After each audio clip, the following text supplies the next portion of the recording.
సోమిరెడ్డి చంద్రమోహన్ రెడ్డి మలేషియాలో ఇక్కడ 1000 కోట్ల ఆస్తులు సంపాదించాడు ఏదో చేశారు కదా. డాక్యుమెంట్స్ ఎవరి దగ్గర ఉన్నాయండి? మీ దగ్గర ఉన్నాయి?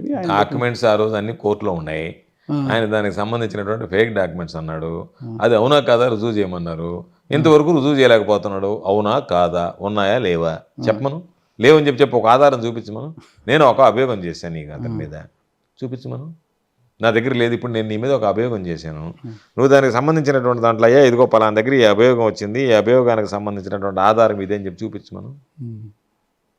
చూపించిన తర్వాత మాట్లాడితే సమాధానం చెప్తాం. సరే చంద్రమోహన్ రెడ్డి గారు చూపించేయండి. ఎందుకు అది పాపం చూపించమని చూపించి అందరికీ ఆయన మీ మీద కామెంట్స్ చేస్తూనే ఉంటాడు. మీకు సంబంధించి ఇదిగో నాకు లేదు, మీరు చెప్పింది ఎక్కడ ఉందని నాకు లేదని చెప్పి చూపించమని.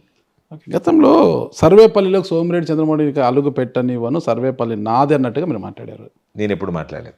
ఇప్పుడు నేను ఫస్ట్ పాయింట్ నేను అడుగు పెట్టనివ్వని మాట్లాడలేదు. దాని తర్వాత చెప్పు అనలేదన్నమాట. అంటే ఇంకెప్పుడు ఎమ్మెల్యే నేనే అన్నట్టుగా మీరు వ్యవహరించారు అక్కడ సర్వేపల్లిలో.